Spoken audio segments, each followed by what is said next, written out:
Hello friends, welcome to nursing villa. मैं पूजा आपकी अपनी फ्रेंड लेकर आई हूँ आपके लिए एक नया वीडियो, जिसमें हम आज कवर करने वाले हैं हम अपना बर्न एंड इंजरीज़ का पार्ट सी का क्वेश्चन नंबर 2, जो कि हमारा टेक्स्ट है ब्लड ट्रांसफ्यूज़न। ब्लड ट्रांसफ्यूज़न का जो हमने फर्स्ट क्वेश्चन है वो सॉल्व कर लिया था। आज हम सेकेंड क्वेश्चन सॉल्व करेंगे। सेकेंड क्वेश्चन क्या है हमारा, चलिए देखते हैं। कोई हमारे पार्ट सी में QTA फॉलो किया जाता है। QTA question text and answer. तो क्वेश्चन हम सबसे पहले पढ़ेंगे। क्वेश्चन क्या है हमारा, in second paragraph the writer is suggesting that benefits of the blood transfusion. यानी कि राइटर कुछ सजेस्ट करना चाह रहा है कि जो बेनिफिट्स हैं वो ब्लड ट्रांसफ्यूज़न के वो क्या हैं। आगे का जो लाइन है वो मिसिंग है, वो हमें यहाँ से कैच करना होगा, बट हमें पहले सबसे पहले टेक्स्ट पढ़ना है। चलिए टेक्स्ट देखते हैं, अपना टेक्स्ट क्या है। पार्ट सी का टेक्स्ट फर्स्ट है हमारा एंड पैराग्राफ जो है वो सेकंड है हमारा। यहाँ से सेकंड स्टार्ट है। Blood occupy a strange and somewhat privilege position in modern medicine. यानी कि ब्लड क्या ऑक्यूपाई कर चुका है पहले से ही, strange and somewhat privilege position in modern medicine and it has evolve. ये इवॉल्व ही ऐसे हुआ है, ये इवोल्व ऐसे हुआ है कि ट्रीटमेंट ऑप्शन की तरह without the same level of research security. यानी कि जो कि पहले हाई लेवल की स्टडीज़ और रिसर्च होती थी ट्रांसफ्यूज़न को यूज़ करने के लिए, ट्रांसफ्यूज़न के रिगार्डिंग, वो अभी ऐसा नहीं होती, सेम लेवल की ऐसा कुछ भी नहीं होता, बट वो इवोल्व ही ऐसा हुआ है ट्रीटमेंट ऑप्शन के लिए। At least one of the patient outcome side of, जो पेशेंट की साइड से देखा जाए, उनकी जो आउटकम साइड है उसकी तरफ से तो ऐसा ही हो रहा है, the other treatment are subjected to, जो ऐसे कि अदर ट्रीटमेंट सब्जेक्टेड है। अब आजकल क्या हो रहा है, नाउ डेज देखेंगे, if you have a modern pharmaceutical, अगर आप के पास एक फार्मास्यूटिकल है, मॉडर्न फार्मास्यूटिकल है, it goes through the whole process of clinical trials. ये क्या करेंगी, ये पूरी की पूरी फुल प्रोसेस जो होती है क्लिनिकल ट्रायल्स की, पहले उसके थ्रू निकलेगी, फिर इसको रजिस्ट्रेशन मिलेगा। यानी कि इसके रजिस्ट्रेशन से पहले इसको सारे प्रोसेस के थ्रू निकलना पड़ेगा। But blood didn't come to health that way. जब ब्लड की बात आती है तो वहाँ पर ऐसा कुछ हो नहीं रहा है। अब और देखेंगे आगे क्या कहना चाह रहा है राइटर कि एज़ फॉर बैक 1999, अगर 1990 में जाएंगे, स्टडी क्या हिंट करते हैं कि जो ब्लड ट्रांसफ्यूज़न है carried more risk than had previously been thought. जितना हम प्रीवियसली सोचते थे उससे कहीं ज़्यादा इसके रिस्क हैं। And it was quickly becoming appear. कई बार क्या होते हैं कि ये क्विकली अपियर होते थे।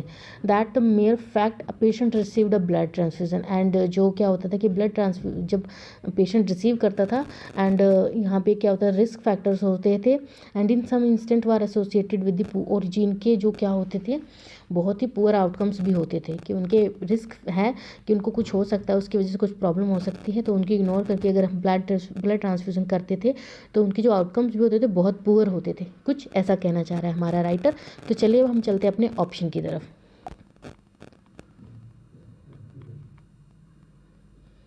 अब हमारे ऑप्शन क्या कहना चाह रहे हैं। ऑप्शन ए क्या कहता है हमारा कि कैन बी आउटवेटेड, जो writer suggesting that benefits of blood transfusion can be outweighed by the unreported negative factor. तो क्या दोस्तों, राइटर ने ऐसा कुछ बोला है कि जो ब्लड ट्रांसफ्यूजन के जो बेनिफिट्स हैं वो आउटवेटेड कर दिए हैं किसी अनरिपोर्टेड नेगेटिव फैक्टर्स की वजह से? नहीं, ऐसा कुछ भी बोला नहीं है राइटर ने। राइटर का अपना जो ओपिनियन है वो कुछ और है। वो ब्लड, हम सबसे पहले देखेंगे कि ब्लड के रिगार्डिंग, ब्लड बेनिफिट्स के रिगार्डिंग राइटर का ओपिनियन क्या है। चलिए देखते हैं।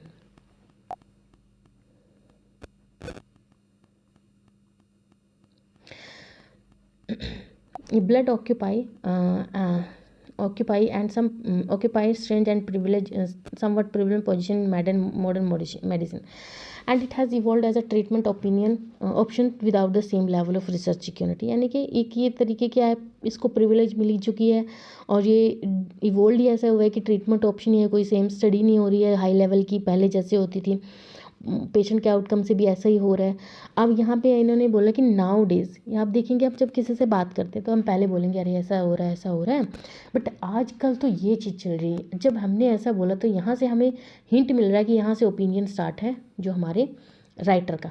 नाउ डेज, यहीं से ऐसे कुछ वर्ड्स होते हैं जहाँ से हमें ऐसे देखना होता है, इंग्लिश को ऐसे समझना होता है कि कहाँ से इसका क्या मतलब निकल रहा है। If you have a modern pharmaceutical, it goes through the whole process of clinical trials before it's registered, but blood didn't come to the health that way, As far back 90s study were hinting that blood transfusion carried more risk than the had previously been thought, and it was quickly becoming apparent that the mere fact a patient received blood transfusion was a risk factor, and in some instance was associated with poor outcomes. यानी कि ऐसा कुछ होता था, और जो भी इन्होंने पूरा का पूरा कंटेस्ट बताया पूरा का पूरा नेगेटिव ही बताया। उन्होंने ब्लड के बेनिफिट्स की तो कोई ऐसी बात नहीं की है कि ब्लड के बहुत सारे बेनिफिट हैं जो कि कुछ रिपोर्ट की नेगेटिव रिपोर्ट्स फैक्टर्स हैं उनकी वजह से वो ओवरवेटेड भी ब्लड के बेनिफिट्स हैं, और उनको ना ओवरवेटेड कर दिया गया कि उनके कोई वैल्यू नहीं है कुछ अनरिपोर्ट जो भी कंटेक्स्ट दिए गए हैं। बट राइटर ने ऐसा कुछ नहीं बोला है, उन्होंने उनके बेनिफिट्स की तो कोई बात ही नहीं की है कि ब्लड के कोई बेनिफिट्स हैं और उसके नेगेटिव फैक्टर्स की वजह से उनको आउटवेट कर दिया सॉरी। उसके बाद देखेंगे हम अपना बी ऑप्शन में ये क्या है कि to be confined by the further critical investigation. अब हम सारे के सारे ऑप्शन को इसके साथ मैच करके देखेंगे। Writer is suggesting that the benefits of blood transfusion need to be confined by further critical investigation.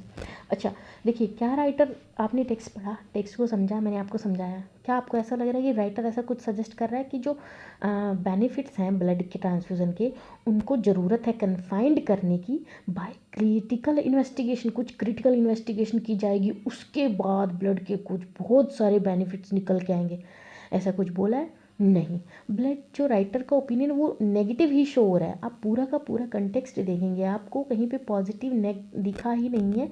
उसने इसका कोई डायरेक्टली यहाँ पे क्रिटिसिज्म नहीं किया है कि ब्लड ट्रांसफ्यूज़न गलत है, ब्लड ट्रांसफ्यूज़न बहुत बुरा है, उन्होंने कोई क्रिटिसिज्म भी नहीं किया है, बट उन्होंने कोई बेनिफिट्स भी नहीं बताया। उन्होंने बस जो चीज़ें हो रही हैं, जो नेग्लिजेंसी हो रही है उसके बारे में बताया है कि ब्लड ट्रांसफ्यूज़न को इतना प्रिविलेज मिला हुआ है, ऐसे ही बस ये इवोल्व ही ऐसा हो गया कि इसको ट्रीटमेंट ही करना है और इसके कोई साइड इफ़ेक्ट ही नहीं है। बट वो बता रहा है कि 90 में जाएंगे, उनकी जो स्टडीज़ हैं वो ऐसा कुछ बोल रही हैं, ऐसा कुछ हो रहा है, बट आज की स्टडीज़ ऐसा कुछ मतलब हाई लेवल का कुछ कर नहीं रही हैं, कुछ ऐसा नेगेटिव बातें बोल रहे हैं। तो यहाँ पे ऐसा कुछ नहीं बोला गया है जो हमारा जो क्या कहते हैं कोई ऑप्शन बी बोल रहा है कि नीड टू बी कन्फाइंड, भाई हम कोई फर्दर क्रिटिकल इन्वेस्टिगेशन करेंगे जिससे ब्लड के बेनिफिट्स निकल के आएंगे, ऐसा नहीं है। सी देखेंगे, how been conclusively establish is in most medical context. अच्छा दोबारा से इसको कनेक्ट करेंगे। Writer is suggesting that the benefits of blood transfusion have been conclusively establish in most medical context. क्या राइटर ऐसा कुछ बोल रहा है कि जो ब्लड के बेनिफिट्स हैं वो कंक्लूसिवली इस्टेब्लिश है मोड मेडिकल कंटेक्स्ट में, कि जो ब्लड के क्या कहते हैं बेनिफिट्स हैं बहुत सारे मेडिकल कंटेक्स्ट में इस्टेब्लिश हैं, पढ़े हुए हैं, कंक्लूसिवली पढ़े हुए हैं, ऐसा है? ऐसा कुछ भी नहीं बोला है हमारे राइटर ने। तो हमने यहाँ पे अपना जो ए ऑप्शन है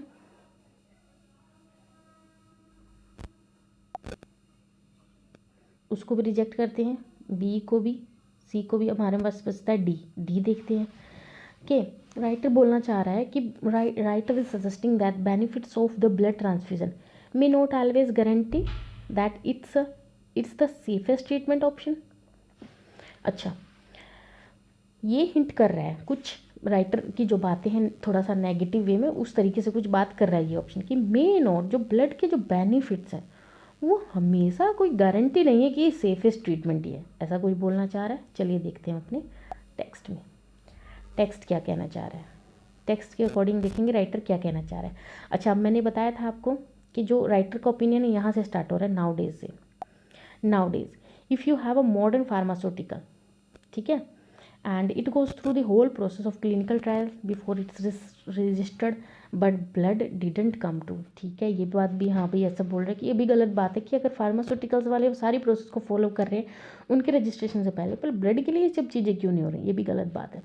उसके बाद देखेंगे राइटर कहना चाह रहा है कि एज़ फार बैक, अगर हम पीछे जाएंगे 1999 में, वो जो स्टडी हिंट कर रही है कि ब्लड ट्रांसफ्यूज़न के बहुत सारे रिस्क हैं। यहाँ पे देखिए ये डिप्लोमेटिक बात करके बहुत सारे इन्होंने ऐसा बोल दिया, बहुत सारे रिस्क है, इन्होंने डायरेक्टली नहीं बोला कि ये कुछ क्रिटिसिज्म नहीं किया, इन्होंने स्टडी का सहारा लिया है कि जो 1990 की स्टडी है वो हिंट कर रही है कि ब्लड ट्रांसफ्यूज़न जो है उसके कुछ रिस्क हैं, यानी कि हमेशा ही इसको हम सेफ़ नहीं मान सकते।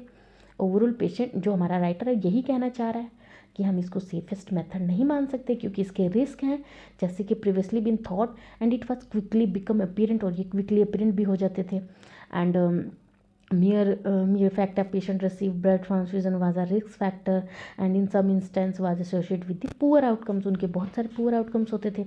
ओवरऑल राइटर क्या कहना चाह रहा है कि हमेशा आप इस ब्लड ट्रांसफ्यूज़न को जो ब्लाइंडली ट्रस्ट कर रहे हो, इसको आपने इवोल्व ही ऐसा किया है कि ये ट्रीटमेंट ऑप्शन ही है, one of the treatment option है, तो ऐसा नहीं मानना। आपने कोई सेम लेवल की स्टडी नहीं की जैसे पहले होती थी। आजकल ये सब चीज़ें हो रही हैं, बाकी चीज़ों को ऐसे निकाला जा रहा है, बट इसको नहीं निकाला जा रहा है, इन चीज़ों से जो भी ट्रायल्स हैं उनसे नहीं निकाला जा रहा है। तो ओवरऑल हमारा जो राइटर क्या कहना चाहता है आप साफ साफ बातों से समझ सकते हो। आप सीधा सीधा राइटर बोल रहे हैं कि जो राइटर सजेस्टिंग दैट, देखेंगे, writer suggesting that benefits of blood transfusion may not always guarantee that it's the safest treatment option. I hope I am clearing my self.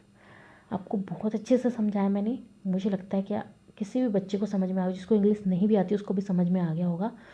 तो अगर आपको मेरा वीडियो थोड़ा भी हेल्पफुल लगा, प्लीज़ लाइक शेयर सब्सक्राइब जरूर करें। थैंक यू फ्रेंड्स, फिर मिलते हैं नेक्स्ट वीडियो में नेक्स्ट क्वेश्चन के साथ। Thank you.